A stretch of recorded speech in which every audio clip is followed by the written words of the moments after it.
ولایت کرتے ہیں. یہ ہے ولایت. ولایت کے اندر مغلوبیت نہیں ہے، غلبہ ہے.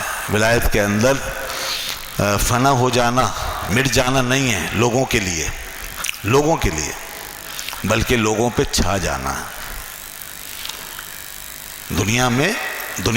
دنیا کے لوگوں پر چھا جانا ہے. ولایت جو ہے اس کے اندر لوگوں سے متاثر ہو کے کسی کے پیچھے چلنے کا نام نہیں ہے، بلکہ اپنا امپریشن، اپنا اثر لوگوں پہ اس طرح چھوڑنا ہے کہ لوگ اس کی پیروی کریں اور اس کے پیچھے چلیں. ولایت پھر ایسے خارق امور کی صورت میں بھی ظاہر ہونے لگتی ہے کہ جہاں انسان بڑے بڑے تصرفات کا اظہار کرتا ہے. جی ہاں، جو عام کسی بھی سبب سے عام طور پر جن کے اوپر قدرت پانا انسان کے لیے ممکن نہیں، یعنی وہ باقاعدہ قدرت اور اختیار کی شکل اختیار کر لیتی ہے. تصرف ہوا نا تو وہ قدرت بن جاتا ہے، جس کو ہم کرامت کہتے ہیں. ولایت میں پھر ایک مقام یہ بھی ہے کہ جہاں کرامت ایک خاص قسم کی قدرت کے اظہار کے طور پر ہمارے سامنے آتی ہے، اور ہم دیکھتے ہیں کہ بندہ زبان سے ایک بات کہتا ہے وہ پوری ہو جاتی. ویسے تو اولیاء کے لیے کرامت کا پایا جانا ضروری نہیں ہے، کیونکہ یہ کہ اظہار قدرت ہے اور اس کا ظاہر کرنا ان کے لیے ضروری نہیں ہے. چاہے تو نہ کریں ظاہر، چاہے تو نہ ہو ان سے ظاہر. اگر کوئی ظاہر کر دیتا ہے تو یہ اس کا تصرف ہے، اس کی ولایت کی ایک نشانی ہے. مگر نفس ولایت کے لیے کرامت کوئی بنیاد نہیں ہے، یہ لازمی شرط نہیں. البتہ ایک اور قسم کا اظہار اور ایکسپریشن اور ایک اور قسم کی مؤثریت وہ ضروری ہے. کچھ مؤثریت ضروری ہے، کیونکہ میں نے کہا نا ولایت کے اندر جو معنویت ہے اس کے اندر کیا پایا جا رہا؟ غلبہ، تسلط اور اختیار اور تصرف اور مؤثریت. تو اب اسی وجہ سے جب کوئی ولی ہوگا اللہ کا، دوست ہوگا اللہ کا، تو اس کے اندر اگر معروف معنی میں کرامت کا ظہور نہ بھی ہو، وہ ہواؤں میں نہ بھی اڑے، وہ سمندر میں نہ بھی تیرے، پانی کی سطح پہ بھلے نہ چل پائے، وہ آپ کے سامنے پانی کو آگ اور آگ کو پانی نہ بنا سکے، مگر کچھ چیزیں ایسی ہیں جو ضرور اس کے اندر ہوں گے. اور وہ کیا ہیں؟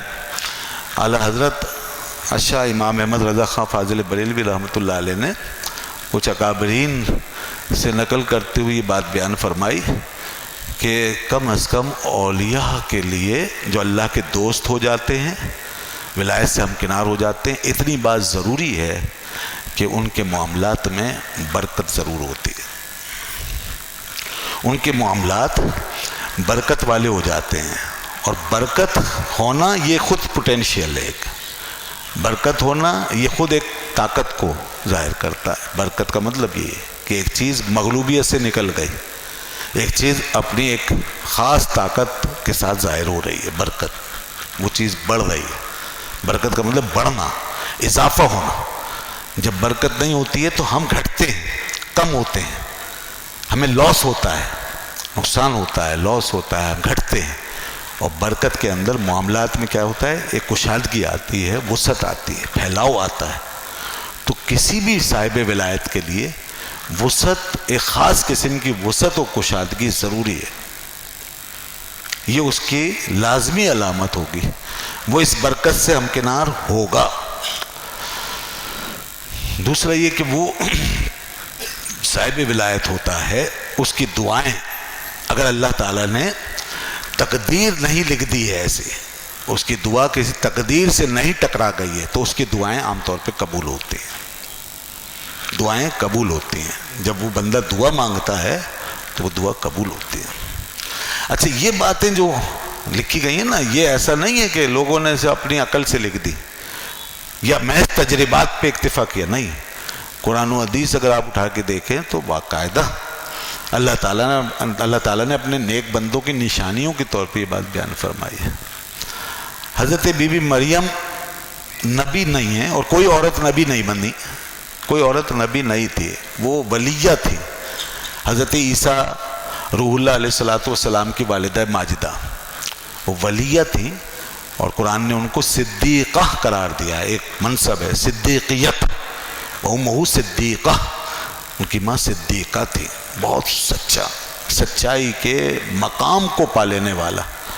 ایک سچ بولنے والا ہوتا ہے، ایک سچائی کے مقام پر فائز ہو جانے والا ہوتا ہے۔ سچ بولنے والا تو متاثر ہونے کی حالت میں ہوتا ہے عام طور پر، اور صدیق بن جانے والا مؤثر ہونے کی پوزیشن میں چلا جاتا ہے۔ یہ ولایت کا رنگ ہے نا۔ تو پھر وہ ان کے ساتھ یہ ہوتا تھا کہ جب بھی حضرت زکریہ علیہ الصلوۃ والسلام ان کے حجرے میں تشریف لاتے تھے، جو ان کے خالو بھی تھے اور ان کے کفیل بھی تھے، وہ کفلہا زکریہ، اللہ نے فرمایا زکریہ ان کے کفیل تھے، وہ جب بھی کلما دخل علیہا زکریا المحراب، قرآن کہتا ہے کہ زکریہ علیہ السلام جب جب ان کے حجرے میں تشریف لاتے تھے، وجد عندہا رزقا، تو ان کے حجرے میں ایک رزق پاتے تھے، ایک رزق رکھا ہوتا، حالانکہ حجرہ بند ہوتا تھا مکفل، کوئی غیر مرد وہاں جا نہیں سکتا تھا، اور آپ ہی حجرہ کھولتے تھے، اندر تشریف لے جاتے تھے اور حال چال معلوم کرتے تھے اور ان کی ضروریات پوری کرتے۔ وہ عبادت میں مصروف رہتی تھی، بیت المقدس کے گوشے میں حجرے میں عبادت میں مشغول رہتی تھی، بس آپ ان سے حال احوال دریافت کرتے تھے، ان کی ضرورت پوری کرتے تھے، ان کی دلجوئی فرماتے تھے، شفقت فرماتے تھے، واپس آ جاتے، کوئی اور جا ہی نہیں سکتا تھا۔ اب جو کچھ وہاں آتا تھا وہ آپ ہی لاتے تھے، آپ کے علاوہ کوئی لا نہیں سکتا۔ لیکن قرآن فرماتا ہے کہ وجد عندہا رزقا، وہاں پہ وہ جب بھی جاتے تو کچھ رزق، اور وہ رزق کیا تھا؟ حدیث پاک میں آیا وہ پھل تھے، نئے نئے تازہ تازہ پھل ہوتے تھے، وہ رکھے ہوتے تھے اس پاک بی بی کے حجرے میں، تو وہ دیکھتے تھے۔ اب اچھا پھل بھی بے موسم کے ہوتے تھے، موسم کا پھل تو لوگوں کے ہاتھوں میں ہوتا ہی ہے، بس پھر لانے والا ہی دیکھا جائے گا۔ اب یہاں دو سوال ہیں، ایک تو یہ لانے والا کوئی نہیں، اور دوسرا پھل بے موسم کا، تو یہ پھل آیا کہاں سے؟ ٹھیک ہے، تو یہ یعنی اور عجیب ہو گئی بات۔ تو فرمایا حدیث پاک میں آیا، یہ اللہ کے رسول صلی اللہ علیہ وسلم فرمایا وہ پھل بے موسم کے ہوتے تھے، اور یہ صحیح حدیث میں اس کی تفسیر آئی ہے، وہ پھل بے موسم کے ہوتے۔ تو حضرت زکریہ علیہ السلام اس لیے وہ پھر ایک دن پوچھا انہوں نے، جب انہوں نے 2-4 دفعہ دیکھا تو انہوں نے سوال کیا، کہا یا مریم انا لکی ھذا، اے مریم یہ تمہارے پاس کہاں سے آتا ہے، یہ رزق کہاں سے آتا ہے، یہ پھل کہاں سے آتا ہے؟ کہنے لگی قالت ہوا من عند اللہ، میں نے کہا یہ میرے اللہ کے پاس سے آ رہا ہے، جو کچھ آ رہا ہے اللہ کی طرف سے آ رہا ہے، یہ جو رزق ہے۔ دیکھیے اب آپ، یہ ایک ولی کی شان، یہ اس کی ایک کرامت بھی ہے۔ ادنا درجے میں یہی چیز برکت ہوتی ہے جس کو باریک بین لوگ پہچانتے ہیں، سمجھتے ہیں، اعلیٰ درجے میں یہ چیز کرامت بن جاتی ہے۔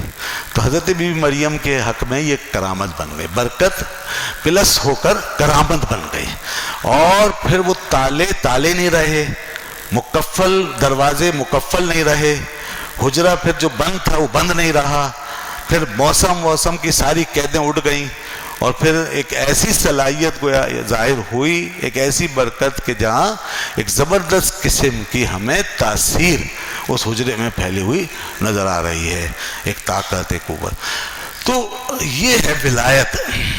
ولایت کے اندر ایک پوٹینشل ہے، ولایت کے اندر تاثیر ہے، ولایت کے اندر ایک تصرف ہے۔ ولایت تصرف چاہتی ہے، ولایت جب ترقی کرتی ہے تو تصرف بڑھتا ہے، یہاں تک کہ حدیث بخاری میں آتا ہے، یہ حدیث آپ نے بارہا سنی ہوگی، اور یہ حدیث قدسی ہے جو اللہ عز و جل کی طرف منسوب ہے۔ اللہ تعالیٰ فرماتا ہے کہ جب میرا بندہ میرا ولی بن جاتا ہے اور میرے قریب ہو جاتا ہے تو پھر کیا ہوتا ہے؟ فرمایا فَإِذَا أَحْبَبْتُهُ، جب میں اسے اپنا محبوب بنا لیتا ہوں، فَكُنْتُ بَصَرَهُ الَّذِي يُبْصِرُ بِهِ، تو میں اس کی آنکھ بن جاتا ہوں جس سے وہ دیکھتا ہے، وَسَمْعَهُ الَّذِي يَسْمَعُ بِهِ، اور میں اس کے کان بن جاتا ہوں جس سے وہ سنتا ہے، وَلِسَانَهُ الَّذِي يَنْطِقُ بِهِ، میں اس کی زبان بن جاتا ہوں جس سے وہ بولتا ہے، وَيَدَهُ الَّتِي يَبْطِشُ بِهَا، اور میں اس کے ہاتھ بن جاتا ہوں جس سے وہ پکڑتا ہے، وَرِجْلَهُ الَّتِي يَمْشِي بِهَا، اور میں اس کے پیر بن جاتا ہوں جس سے وہ چلتا ہے۔ یہ حدیث، اور فرمایا وَلَئِنْ سَأَلَنِي لَأُوتِيَنَّهُ، اور اگر وہ مجھ سے سوال کرے، اگر وہ مجھ سے مانگے تو وہی بات جو میں نے ابھی عرض کی کہ کم سے کم یہ ضروری ہے کہ اس کے دعا قبول ہوتی رہتی ہے. یہ ایک ولی کی ایک نشانی کہ وہ دعا مانگتا ہے اور قبول ہوتی ہے عام حالت پہ، اگر اللہ کی تقدیر اس کے سے نہ ٹکرا جائے تو فرمایا وَلَئِنْ سَأَلَنِي لَأُعْطِيَنَّهُ، اگر میرا بندہ مجھ سے سوال کرے تو فرمایا میں ضرور بے ضرور اسے عطا کرتا ہوں. وَلَئِنِ اسْتَعَاذَنِي لَأُعِيذَنَّهُ، اور اگر مجھ سے پناہ مانگے تو میں اسے پناہ دیتا ہوں. یہ ہے وہ. تو گویا کہ ولی جو ہے اس شان کے ساتھ